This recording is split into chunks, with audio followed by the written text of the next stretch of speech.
श्रीमन्नारायण, राधे राधे। एक प्रश्न आता है कि क्या नित्य ब्राह्मण पूजन करना चाहिए? यजमानों के मन में भी यह शंका बनी रहती है, प्रश्न रहता है उनका कि पंडित जी, एक दिन हमने ब्राह्मण वर्ण कर दिया, क्या अब रोज ब्राह्मण पूजन करना होगा? तब शास्त्रकार लिखते हैं, प्रत्यम पूजयेद विद्वाना धावन्ते च कर्मणि एवं यह कुरुते शांतिम तस्य श्रीः सर्वतोमुखी।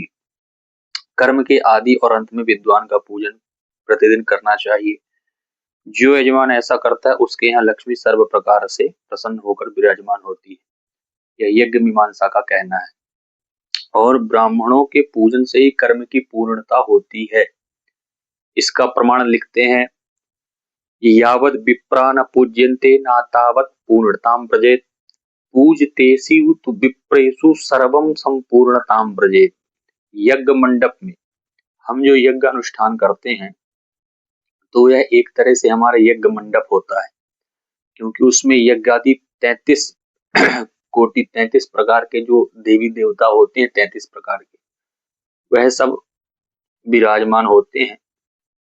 तो वह हमारा यज्ञ मंडप होता है। तो उसके लिए कहते हैं यज्ञ मंडप में प्रतिदिन अपनी शक्ति के अनुसार, ऐसा नहीं यथाशक्ति, मतलब हमको भगवान ने जितना सामर्थ्यवान बनाया है उसके अनुरूप ही पूजन करना चाहिए।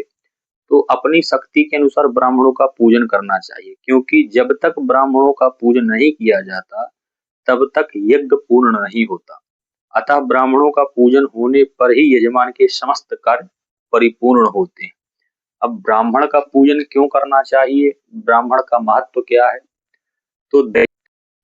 तो ब्राह्मणों के लिए लिखते हैं कि दैवाधीनम जगत सर्वा मंत्राधीनश्च देवता ते मंत्रा ब्राह्मणाधीना तस्मात् ब्राह्मण देवता।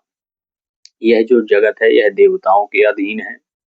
दैवाधीनम जगत सर्वा मंत्राधीनश्च देवता, और देवता हैं वह मंत्र के अधीन होते हैं।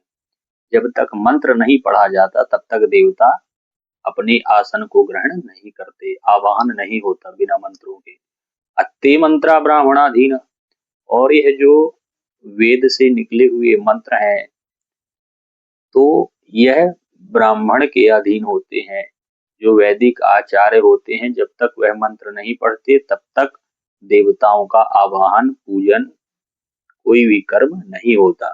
तो ते मंत्रा ब्राह्मणाधीना, यह मंत्र ब्राह्मणों के अधीन है। तस्मात् ब्राह्मण देवता, इसीलिए ब्राह्मण को देवता का स्वरूप समझ करके पूजन किया जाता है। जय श्रीमन्नारायण।